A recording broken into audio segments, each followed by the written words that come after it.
இவ்வாறு நிகழ்ந்தது. சீடர்கள் போய் இயேசு உரைத்தது நிறைவேற சீடர்கள் போய் இயேசு தங்களுக்கு பணித்தபடியே செய்தார்கள். அவர்கள் கழுதையும் குட்டியையும் ஓட்டி கொண்டு வந்து அவற்றின் மேல் தங்கள் மேலுடைகளை போட்டு இயேசு அமரச் செய்தார்கள். பெருந்திரளான மக்கள் தங்கள் மேலுடைகளை வழியில் விரித்தார்கள். வேறு சிலர் மரங்களிலிருந்து கிளைகளை வெட்டி வழியில் பரப்பினர். அவருக்கு முன்னையும் பின்னையும் சென்ற கூட்டத்தினர், தாவீதின் மகனுக்கு ஓசானா, ஆண்டவர் பெயரால் வருகிறவர் ஆசி பெற்றவர், உன்னதத்தில் ஓசானா என்று சொல்லி ஆர்ப்பரித்தனர்.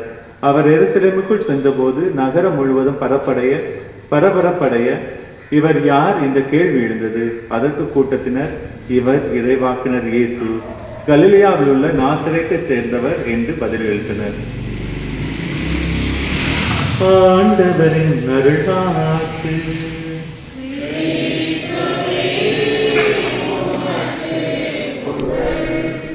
அன்புமிக்க சகோதர சகோதரிகளே, இயேசுவை புகழ்ந்து ஆர்ப்பரித்த மக்கள் திரளை போன்று நாமும் அமைதியுடன் புறப்படுவோம்.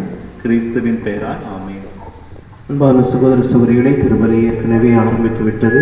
இப்பொழுது இந்த தருணத்தில் குருவானவர் முன்னிலையில் செல்வார். அதற்கு முன்பு பீட சிறுவர்கள், குருவானவர், அதன் பிறகு பொதுமக்கள் செல்ல இருக்கின்றார்கள். நீங்கள் அமைதியாக அந்த பாடலை பாடிக்கொண்டு, பாடல் குழுவோடு பாடலை பாடிக்கொண்டு நீங்கள் வர வேண்டும். ஆலயத்தை அணுகும்போது முதலில் குருவானவர் போய் உள்ளே அந்த கதவை 2 முறை தட்டுவார். தட்டின பிறகு அந்த கதவு அவர் தான் ஓப்பன் பண்ணணும், அவர் தான் திறக்க வேண்டும். அதன் பிறகு பொதுமக்கள் அதன் முன்பாக யாரும் போக வேண்டாம் என்று கேட்டுக்கொள்கின்றோம். அனைவரும் இப்பொழுது பவனியாக பாடலை பாடிக்கொண்டு நாம் ஆலயத்தை அணுகுவோம்.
ஆனால்